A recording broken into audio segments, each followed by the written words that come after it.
Hi there, I'm the Reverend Danny Crosby, a Unitarian minister serving congregations in Altrincham and in Urmston in the northwest of England.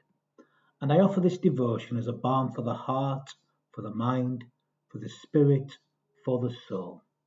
And it's titled, It Takes Love, It Takes Courage to Open Our Hearts, to Continue to Rise. Reflection for Palm Sunday. This past week has been one of those weeks that's just been filled with conversations. Yes, the eyes of my heart have been awakened by the beautiful spring that's coming to life all around me. But meanwhile, the ears of my heart have been opening too, as I have walked and I have sat and I have listened to so many folk. The conversations have been filled with those blessings and those curses that come with choosing life. I was talking with a friend the other day about a woman that she'd recently met, and it was someone that I've known from. I realised who she was talking about, a woman I've known for many years, and I got to know her quite well when I was a student minister in Macclesfield 15 years ago. She'd recently met the woman and was describing her, and I realised who she was talking about. Well, not long after that conversation, I got a phone call from another woman who I'd also met during that time at Macclesfield, someone I had not spoken to for 15 years. But she traced me down as she needed to talk to me about a difficult family situation that she was experiencing. She talked and I listened. I couldn't change anything, but I was able to accompany her as she came to her own conclusions and some acceptance of a very difficult situation. She remembered conversation we'd had when I'd visited her 15 years ago. It came to her and she came seeking me. All she needed was a listening ear.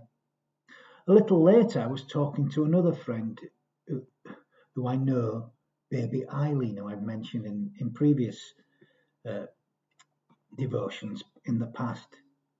So it's the person who introduced me to baby Eileen, or baby Eileen's parents at least. And I was talking to this friend about another friend, Eileen, who had died sadly during COVID.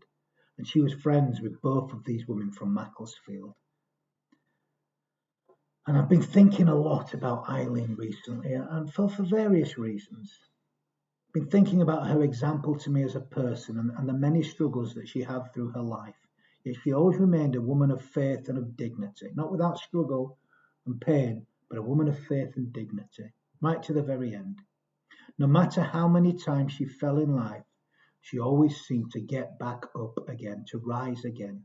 No matter what happened, still she rose, still she rose, still she rose. I've received some wonderful gifts from my auntie this week, my dad's sister, my auntie Catherine. She sent me some old photographs and, more importantly, perhaps a data stick that contained a video that was shot by my dad's partner, Alan, when we were very small children. And it's something that's brought back so many memories this week, memories that have brought so many emotions alive in me. I talked a little bit about this during the Urmston Common Search for Meaning group, where we shared a wonderful hour and a half exploring and sharing about the things and the people that have brought solace, brought comfort to our lives during times of challenge and struggle, during times of fear and disappointment, times when life seemed to have let us down or seemed just too much for us. Those places that we find comfort and solace, how each of us as individuals do.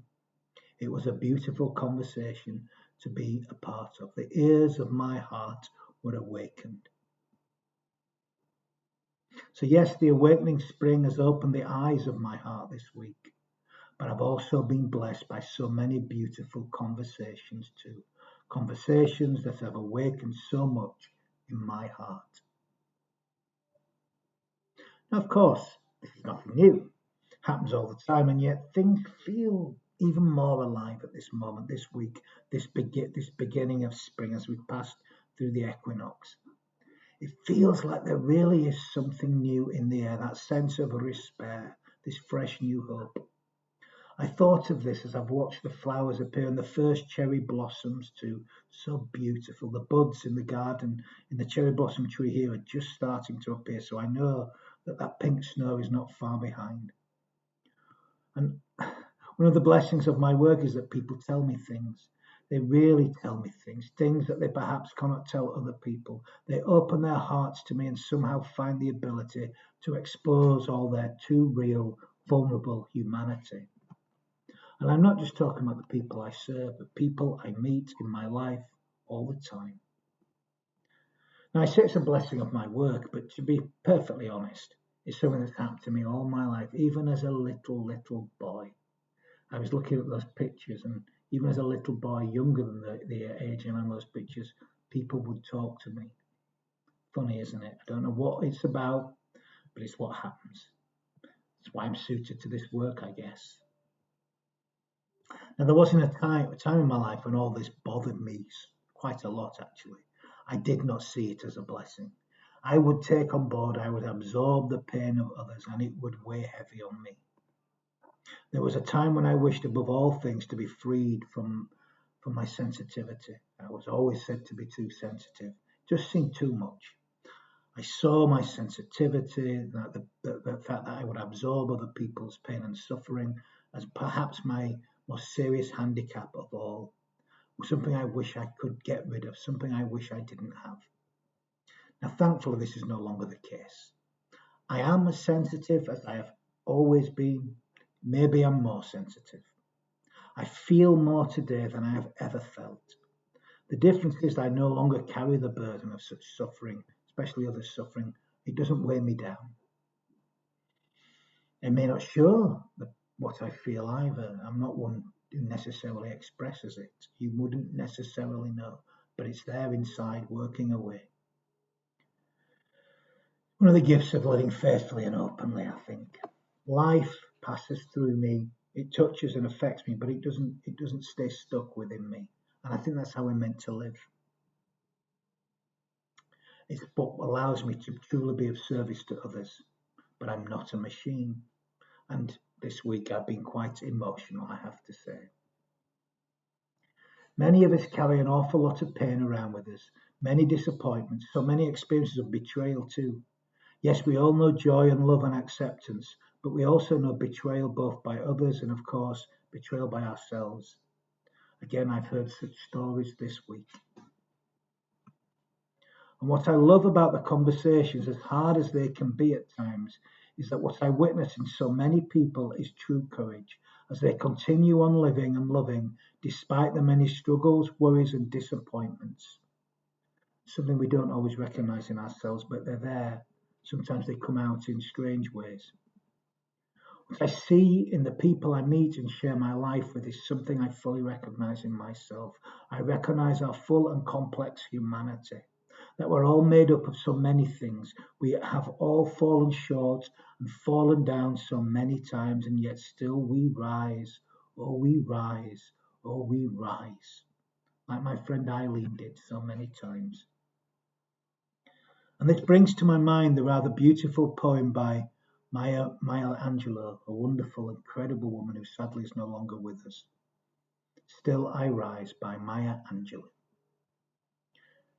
You may write me down in history with your bitter, twisted lies. You may trod me in the very dirt, but still, like dust, I'll rise. Does my sassiness upset you? Why are you beset with gloom? Because I walk like I've got oil wells pumping in my living room. Just like moons and like suns, with the certainty of tides, just like hopes springing high, still I'll rise. Did you want to see me broken, bowed down and lowered eyes, shoulders falling down like teardrops, weakened by my soulful cries? Does my haughtiness offend you? Don't you take it awful hard. Got to laugh like I've got gold mines digging in my own backyard. You may shoot me with your words. You may cut me with your eyes. You may kill me with your hatefulness. But still, like air, I'll rise.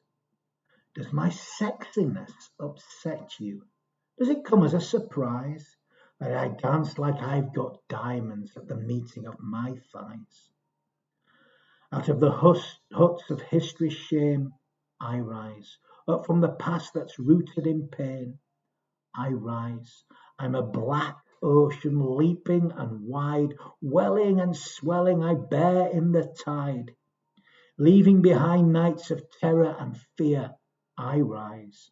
Into a daybreak that's wondrously clear, I rise, bringing the gifts that my ancestors gave. I am the dream and the hope of a slave. I rise, I rise, I rise. Of course, I'm not an African American woman, and I've not walked in Maya Angelou's shoes, but I identify, as so many of us can, I am sure, despite the struggles and the sufferings that happen in our lives and our shared world, we continue to rise. Despite the disappointments, despite it all going wrong, when all seemed set for success, failure can still come, but still, again, we rise, we rise, we rise. Today, Palm Sunday, marks the beginning of Holy Week, which is regarded as the most important week in the whole Christian calendar. The narrative begins with Jesus entering Jerusalem, riding on the back of a humble donkey or colt, depending on which gospel you read. He's received by the crowds, waving palms and shouting, "Hosanna, Hosanna in the highest heaven." The crowds welcome Jesus, who they believe will save them. This, though, does not happen, and just a few days later, he is betrayed, rejected, brutalized, and killed. The body is killed. The man dies. But the love that is left behind, that lives on. And it's this love that I believe is the true Easter mythos. A love that can live on and once again incarnate in the lives of all people. On Easter morning, once more, we see the love rise. There is, though, more to the Holy Week narrative than just this concept of universal love. It's not just a mythos about Jesus. It's also about the crowd and all the people around him. People just like you and me. Just like them, we can all get caught up in the crowd mentality, can we not? We still do. We all get caught up in things. We can all identify with the crowd despite the world in which we live in being very different today. We share a common humanity with them from 2,000 years ago. We are all formed from the same breath of life. We all have the divine spark within us. Well, at least I believe we do anyway. But we're not gods, although we can become the light of the world if we live through this love, this example of love. We are fully human, just like those folks on the sides of the street, waving their palms, grateful for a reason to celebrate. Don't we all look for that?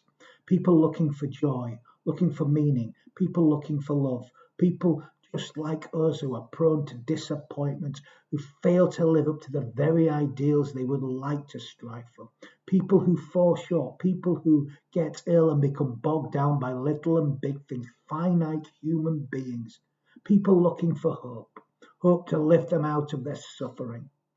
People looking for someone or something to lead them to better things, to give them another chance to live the lives they want to live.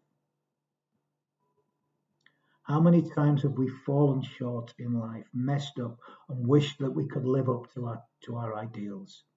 Well, we can. Earlier I shared that wonderful poem, Still I Rise by Maya Angelou.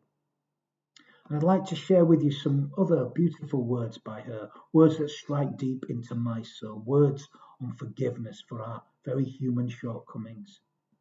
She wrote, "I don't know if I continue even today always liking myself, but what I learned to do many years ago was to forgive myself. It's very important for every human being to forgive herself or himself, because if you live, you will make mistakes. It's inevitable. But once you do and you see the mistake, then you forgive yourself and say, well, if I'd known better, I'd have done better. That's all. So you say to people who you think you may have injured, I'm sorry. And then you say to yourself, I'm sorry. If we hold on to the mistake, we can't see our own glory in the mirror because we have the mistake between our faces and the mirror. We can't see what we're capable of being. We can ask forgiveness of others, but in the end, the real forgiveness is in one's own self. I think that young men and women are so caught by the way they see themselves. Now, mind you, when a larger society sees them as unattractive, as threats, as too black or too white or too poor or too fat or too thin or too sexual or too asexual, that's rough. But you can overcome that. The real difficulty is to overcome how you think about yourself. If we don't have that, we never grow, we never learn, and show us how we should never teach.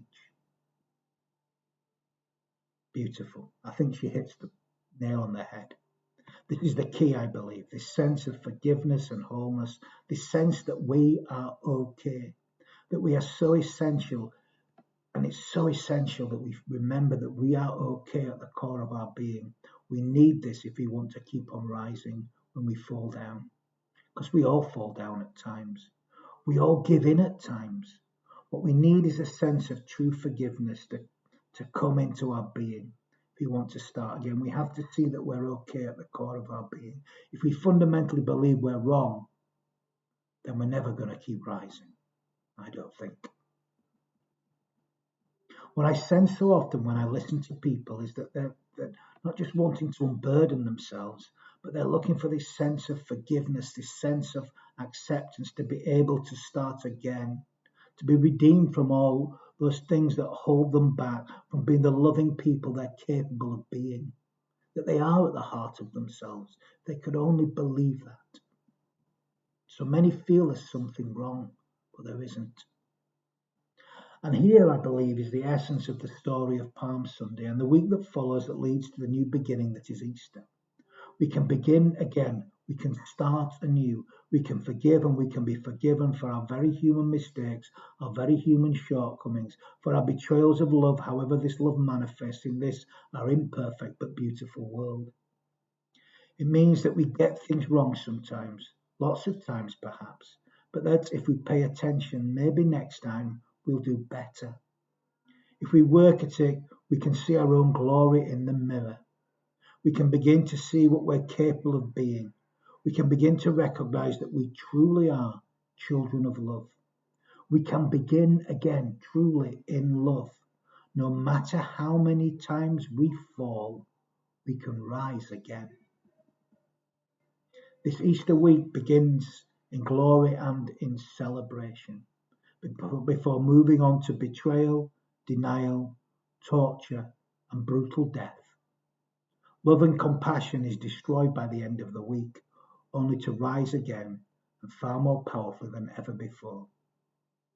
For love will always rise again if we believe that love is at the core of our being. No matter how many times we fall, we can rise again. I see that example in so many people, some still with us today, some long gone. I think of baby Eileen. I think of my dear friend Eileen, who died nearly 3.5 years ago now. And this beautiful new life. And when I look at this new life, all I see is perfection. All I see is beauty. All I see is love. Something born in love, formed from love. I hope that little child always believes that. And if it doesn't, it finds its way back one day. For love will always rise. Still love will rise. Still love will rise. Still love will always rise. Amen. So I'm going to end with some final words of blessing. You know, we all need to bless more. And we can all bless. We have the capacity to bless. We are blessings. And we bless when we give ourselves wholeheartedly to life. O God, so touch us with the soul's eternal springtime, that no wintry hour of life shall blight our faith or freeze our hearts. And may we carry the vision of this love with us, carry the vision of life, the vision of love, and may we do so in all that we feel, in all that we think, in all that we say, and in all that we do. Go in love, go in peace. Amen.